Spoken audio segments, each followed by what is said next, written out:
Well, it's a pleasure to be here with you folks. When I was invited to do this, I was reluctant and hesitant because I know nothing about the corporate world. I worked between undergraduate years and graduate school. I worked in public health for a couple of years, working in HIV prevention in San Francisco. So my experience outside of academia is limited to public health and very limited at that. So it's fascinating for me to be here and to see what this act of translation will be like, my translating my work and the teaching interest that I have with you folks who definitely are very much, will be taking on the students that I am actually teaching. And so in my own teaching and research interests, what I'm fascinated by and what drives my work is the question of how Latinos came into being, the history of Latinos, and how it is specifically that Latin Americans become Latinos. And I do this by answer, so I think very historically in my own work, but I'm most fascinated in the question of writing. Why do Latinos write? When did they start writing? And what does writing mean to them? And for me, when I teach this to my students, I think about literature. Of course, literature is the easiest thing that we can turn to. We think about novels, plays, fiction. But that history of those genres have their own unique history. They did not just emerge out of nowhere. And so I'm interested in thinking about writing much more expansively, right? Looking at archival materials, looking at letters, looking at memoirs. Because if you look at the 19th century, there are very few novels written by Latinos. Right? So in my own archival research, I then turned to the archive to study how this history of writing began to transform and change so that we then had, by the late 19th century, identifiable genres as the Latino novel. And so what I'm interested in terms of literature is that I tell my students that literature does four things. And not just literature, but I think we could say that about cultural production in general, right? Cultural production for us today. So before the 20th century, all people had access to was whatever they could read or whatever they heard from other people, right? Before you had the advent of technologies, for the masses, that is. But today we could include movies in that as a part of cultural production, music definitely, the internet. And the four things that it does that I tell my students that literature does is that it definitely, the first one is that it should entertain, right? It should be good, it should be moving, fascinating. A second thing that literature and writing does is that it gives us a model of what I describe as sociability, the way we should engage with other people. We read that in a novel and we think about how characters interact with one another. The third thing that literature does is that it gives us a model, and this is probably one of the most beautiful things, it gives us a model of interiority, right? The way we can think about ourselves. We read about a character or we see a character in a movie, and we see how they react about their, talk about their own feelings or relationships with other people, and we are giving other models to think about ourselves as well. And so our own vocabulary, the way we think about ourselves, is expanded and enriched that much more. The fourth thing that I tell my students that literature does is that it tries to capture this really ineffable quality that we can describe as the divine, the sense of being moved by something that is incredibly both beautiful, both either aesthetically, but also maybe because it's incredibly insightful. But maybe perhaps the easiest way to think about it is that when you read something or see a movie and you're moved to tears. Right, your world is just shaken completely and you see the world completely differently. And not just in a rational way, but in an emotional kind of way. So these are the qualities then that I am looking for when I do my own archival research. And this is what I emphasize. But today what I want to talk about specifically and share with you is to talk about the history of Latinos and specifically two different racial models that we might have when we think about Latinos in the United States and how they might contribute to diversity. But first I want to give you some definitions for some terms, especially with my students. The one thing that comes up often is the terminology that is associated when we talk about demography and Latinos, right? One is, what are Latin Americans? Right? How do we define what a Latin American is? And the way we think about in the academy, the definition for Latin Americans is that those people who are from the former Spanish and Portuguese colonies in the Americas. Right? There's a lot of, Brazil, so that would include Brazil into this definition, despite the fact that Brazil has long resisted that term of being put under the umbrella term of Latin American. A second term that I want to define is that of Latinos. Latinos, then, I would define that as people who come from communities, Spanish-American communities, who live in the United States and have experienced the process of racialization. Right? So the distinction here between Latin Americans and Latinos is that Latinos have been raised and lived in the U.S. and have experienced in various kinds of ways the process of what sociologists describe as racialization. And in the U.S., the largest communities that fall under this group of Latinos are those of Mexican descent, those of Puerto Rican descent, Cuban, and since the 1970s in different parts of the U.S., definitely Central American communities, especially in Texas, in the South, East Coast, and California. The other term that people use often is that of Hispanics, which is a much broader term. And Hispanics refers to people who are either of Spanish or Spanish-American descent with not necessarily a relationship with the United States. So it's a very incredibly broad and expansive term. So this is what I would say then. Latinos then is specifically referring to people who live in the United States and were raised for the most part in the United States and have experienced that process of racialization. So the two models that I want to talk about in thinking about race and how Latinos might complicate the way we talk about diversity are one, of course, the way we think about race in the US and the way we think about it in Latin America. And each has its own very complex history, and so here, of course, I want you to understand that I'm kind of collapsing all the complexity of it for the sake of this presentation. So what do I mean by racialization? It has two processes. One is rhetorical, or in academia, we might use the word ideological. That is, it's a practice that develops over time. It's about ideas in which people are categorized as not being the same as another group of people and being seen as a different race. Right? It's a rhetorical process that has a history to it that sediments itself and becomes ingrained in that society and that culture, and it changes over time. But it also has profoundly material consequences as well. That is, people not only internalize it themselves, but other people who see other people as different races also begin to believe that there is such a thing as distinct races. Right? So that it manifests itself in material ways, as in, for example, not allowing certain people full citizenship rights or access to education, which has, of course, profound consequences in terms of the life chances of individuals. So this is what I mean by racialization, right? It's a rhetorical process and has material consequences, but it's also uneven. The history of racialization of Latinos is quite different in the US in that there's different experiences for Mexicans who live, for the most part, in the Southwest, of course, also in the Midwest, versus Puerto Ricans from the island, and then also those who lived in the Midwest and the East Coast. So there are profoundly different experiences of this history of racialization. So the difference then, when we think about Latinos and Latin Americans, is that Latin Americans who come to the US as adults have, for the most part, not experienced the pernicious effects of racialization that, for example, a child would experience here. So they come then, might experience racism here in the US, but they have a very different set of tools to be able to protect themselves from that kind of language or that treatment of being a racism. So what are some of the major differences then between the US and Spanish America in terms of thinking of race? And here, again, I'm revealing my very historical way of thinking. So we can go back actually to the profound differences between the US and Latin America, go back to the Protestant Reformation. The differences that is between Protestants and Catholics. The Protestant Reformation argued that some people could be saved while others would not be saved. And that individuals had to work for themselves individually to make sure that they were saved by God, that they were selected, right? Which meant then that there would be other people who would not be saved, right? The long history here, the relationship between religion and race in the US is quite very complicated, but we can see the way this is translated in terms of the way we think about race in the US, in that there are certain people who are seen as not racialized and some people who are seen as racialized. right? So that those who are seen as different races, thinking historically here in the 19th century, especially up until the civil rights movement, those who were seen as being racialized, that is, in the US, the history of it is, what we're quite familiar with is that of African Americans, Native Americans, and to some extent, maybe somewhat familiar of history of Latinos.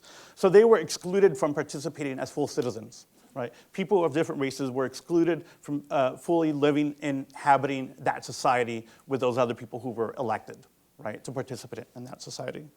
This also means that there was a very profound, elaborate legal structure that went along with this history to ensure that people were separate from other people. Right? We're quite familiar with the legal history of this and Jim Crow segregation as well. But what this means then in terms of undoing that history of racism is that people actually used that same language of racism, of legal history of racism, to undo that. So they turned to the courts to undo that history of racism, which means then that the way people think about race in the United States is that it's quite intricately related to the way one thinks about oneself. Right. Who you are is something that is also deeply related to the question of race, to gender, and to a certain extent, sexuality.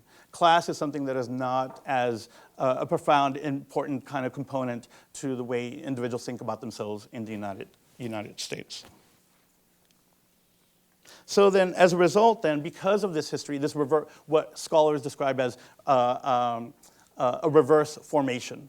Right? There was a history of racism that separated people, but then that language was used in order to make certain claims to rights, right, as different racial ethnic groups. Right? So that was turned around. We had the movement, the 60s and 70s, the civil rights movements, where people, the slogan that most people are familiar with is that of "Black is beautiful," right? Which has had profound psychological impact as well in affirming the culture of people of color as well. But it also had this sense of naturalizing and continuing that sense of different, distinct races. So there is less of a history in the United States of embracing and celebrating miscegenation, right? The mixing of different cultures and different ethnic groups in the United States. So how is this different then from Spanish America or Latin America? Miscegenation or racial mixing was part of the Spanish colonization from the very beginning. There is a very long history of miscegenation in Latin America, where there was a very complex racial hierarchy that was created. Right? One that there were up to 30 categories that included Spaniards, Creoles, Mestizos, Mulattos, Blacks, Asians, Native Americans, and it expanded, and it was a quite elaborate hierarchy. But the sense of race in Latin America was connected to a sense of honor, to a sense of the familial lineage, to socioeconomic background, educational background, and also the way one carries oneself, the way one acts in society. Right? So it means then that it was also a fluid category. So there are examples in the 18th and 19th centuries and even into the 20th century where people were able to buy the racial caste position. Right? They would be able to buy their position in that society and were able to move around in that social world. The most important thing is that there was no comparable elaborate juridical structure in Latin America compared to that of the United States. It was a de facto segregation. There were definitely some laws, but the comparison there is one that is quite remarkable. Right? The difference there is quite remarkable. The other difference here between Latin America and the US and thinking about race is also the religious component. Right? So if we think of Protestant Reformation and its argument that only some people would be saved and they had to practice and act certain kind of ways to reveal the fact that God had saved them, in the Catholic world, the argument was that everyone was saved. Everyone could be saved if they practiced Catholicism. Right? So that meant then that there was a sense of a community in which everyone was included in it, but there was also a sense of a hierarchy that was part of that community. There was a sense of people who would be who could be saved, but there were also definitely those who were at the top, the Spaniards, the Europeans, and then at the racial hierarchy going to the bottom. But the fact that there was no legal history of race in Latin America means that there was then no comparable or related history of people using the courts to undo that history of racism that does exist in Latin America. And the consequence for this is that there are different ways of thinking about yourself in Latin America, and race is not as strong or a component of thinking about identity in Latin America, the way it compares to in the United States. This is not to say that phenotype is not important or that there is no sense of racism in Latin America, but the way individuals think about themselves internally, the way they would describe themselves to other people, race would not be the first thing that comes up for them.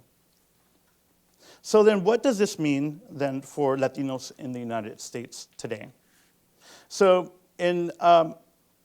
so instead of rights, the way we think about rights in the United States is that it is intricately related to a sense of individual rights, right, of legal rights that we have as individuals in the US. But in Latin America, we do not there is no comparable history of rights in that sense. Instead, what is often used is a concept of the people, right, the pueblo, which does not have a common or an easy translation into English. Pueblo can be translated into, literally means town, but it also means the people, right? It's this collective sense of a collective entity. And this is a way people, when they mobilize, the sense of the pueblo. And there's this saying from the Chicano movement from the 60s and 70s that maybe some of you might be familiar with, El pueblo unido jamás será vencido. The people united will never be divided. But people does not carry the same weight or power that pueblo does, right? Because people itself has a sense of, it's the plural of persons, right? Of distinct individuals. But pueblo itself cannot be divided into individual components, right? There is a much more stronger sense of a communal sense of identity and sense of thinking of rights in Latin America. So the way Latinos then, I would argue, think about themselves and their senses of community is definitely one that is concentric, right? It's definitely one that is regional, right? The concept in Latin America is that of the patria chica. That is, people identify from either with their town, or my example is that I'm from Texas, right? So I would define myself or describe myself as Tejano. In Mexico, I would say my family was from El Norte, so I would be norteño. So it's that sense of a concentric sense of thinking about yourself, that of your family, community, region, then nation. But what's unique about Latin America is that there is also this other larger sense of belonging that transcends the nation itself. That of thinking of yourself as a Spanish language individual of Latin America. And something that definitely facilitates that sense of belonging that transcends the nation is definitely today what we're familiar with is that of television, right? Soap operas. People can easily see soap operas as something that is incredibly popular in Latin America. But these are produced easily in Colombia or in Mexico, and they're seen throughout Latin America, which helps foster the sense of a larger sense of belonging to this community, even while you acknowledge that there are differences within it, right? So in that sense, it's concentric in that kind of way.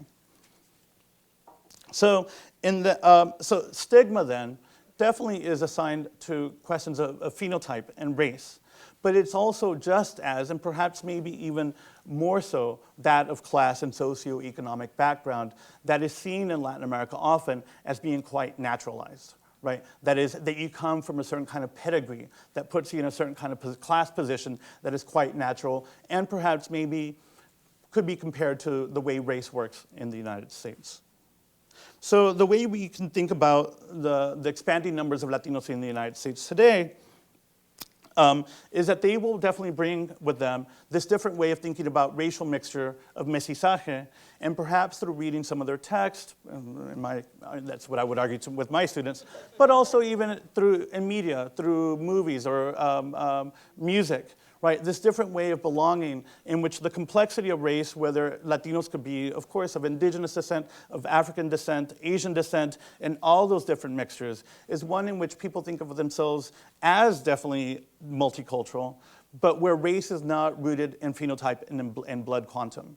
Right? So it's a way of thinking of diversity and celebrating that sense of cultural difference, but also being aware and familiar with the specific historical experiences of those communities in the United States, so that we can think about Latinos in the US and recognize that there are profound differences between them and, as I was saying before, Latin Americans who were raised in Latin America and then come to the U.S. as adults.